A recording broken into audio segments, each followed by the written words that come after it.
Carolina Panthers take full advantage of being number one in the waiver wire and claim 6 players. Let's talk about it.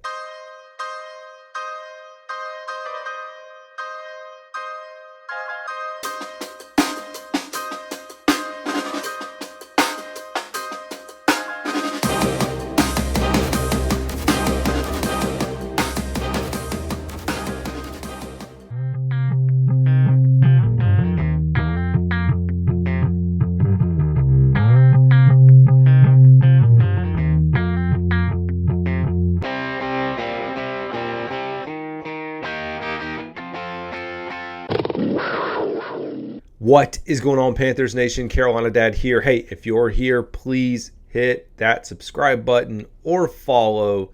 It's much appreciated. Folks, it was a busy day for the Carolina Panthers and for quite a few folks on the Carolina Panthers. I think in total we had, I guess technically 12 transactions and then another 9 on top of that.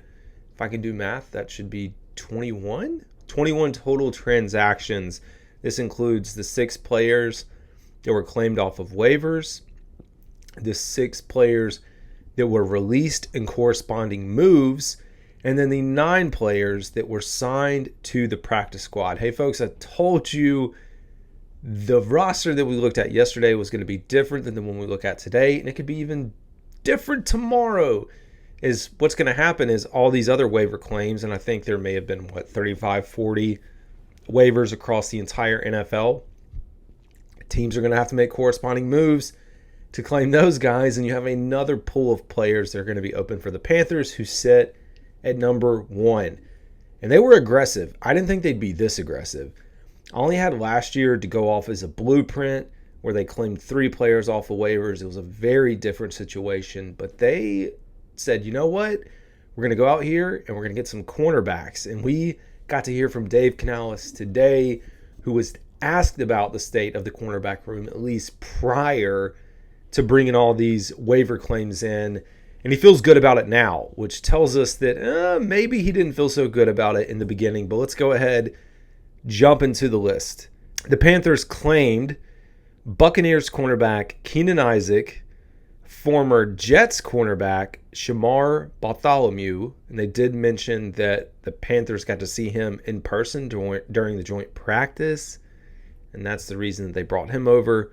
Former Washington quarterback, saying that right, cornerback Tariq Castro-Fields, former Seahawks outside linebacker Jamie Sheriff, former Seahawks linebacker John Radigan, and former 49ers guard Jarrett Kingston. It's quite a list there. Very heavily focused on the defensive side of the ball. So every signing of the 6 claims through waivers, 5 out of the 6 defensive players. One of those, the only one that wasn't, was an offensive signing. And I told you yesterday, I felt like 7 wide receivers was a lot. I felt like where things were situated, there'd be a lot of movement. But they really went out and decided to bolster this cornerback room, and I can't blame them. I cannot blame them. There were, in the corresponding moves, which I guess we should get into because it's important to discuss this. So to make room for the new guys that were brought over, Ihmir Smith-Marsette was waived. I should say released, waived from the team. Guard Cade Mays, cornerback Deshaun Jameson, defensive tackle Jaden Peavy, and undrafted rookies Jalen Coker and Damani Richardson.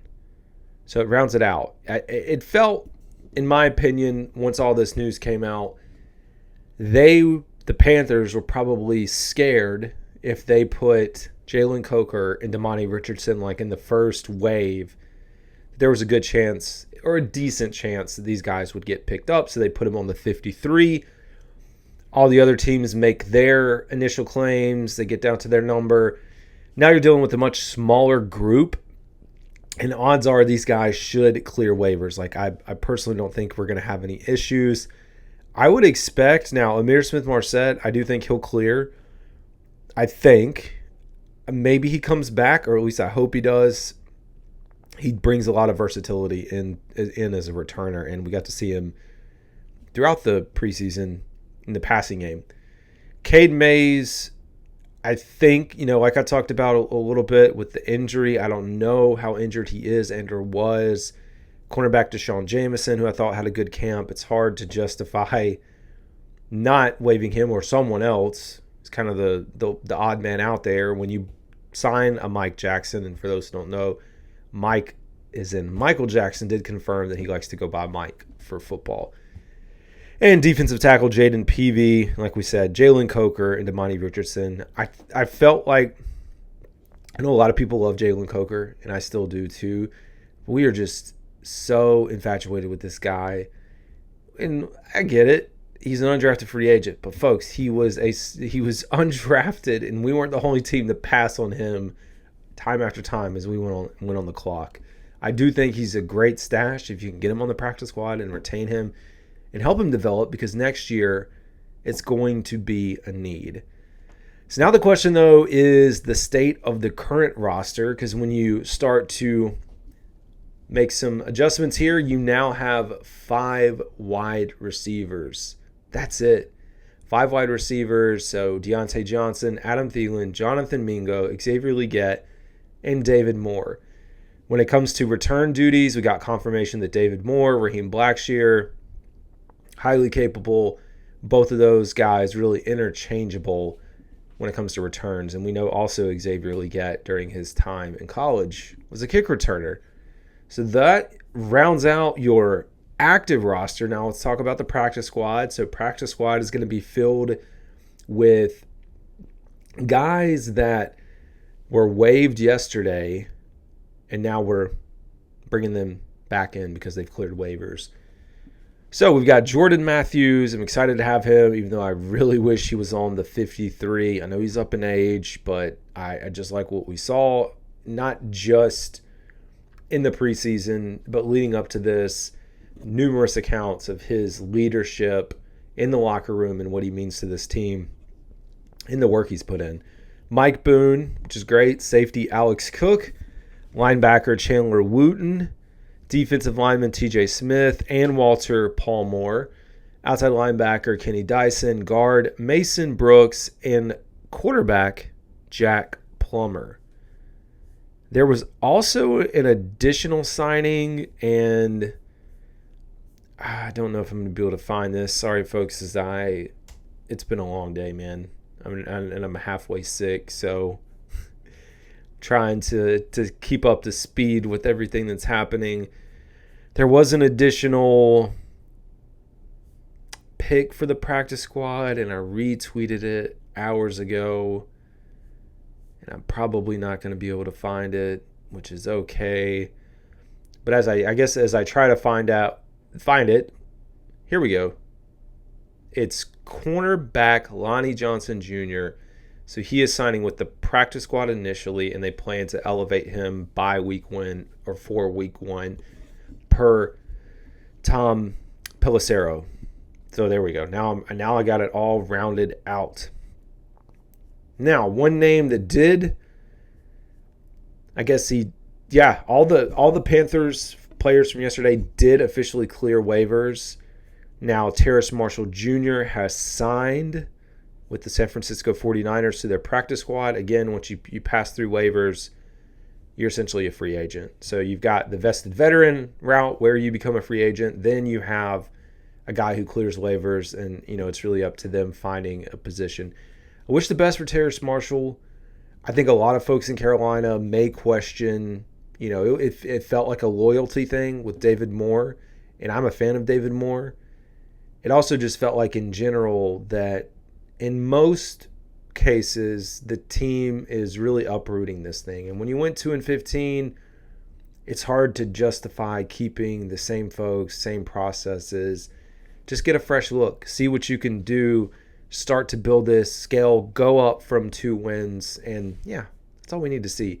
Now, speaking of wins, we've got a few predictions rolling out now as the season's right around the corner. Rich Eisen, a lot of folks probably follow him, has the Panthers finishing 4th in the division. And we also have our NFL Network Week 1 predictions out. And there are 2 folks picking the Panthers. It is, how many people in this? 10. So 2 out of the 10. And I can't, I don't know these guys that well on the NFL or NFL Network, so I'm not going to tell you. But last name Jeremiah, 13-10 has the Panthers winning, and Ed Holm 26-23. Gordon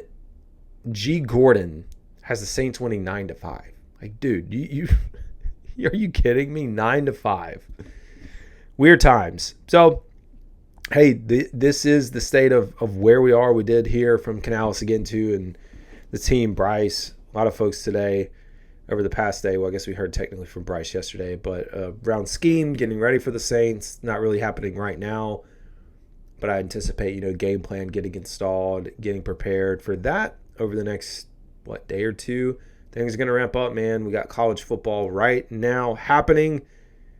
It's here, folks, and the NFL season will roll around. And I guess until next time, this is going to do it for me.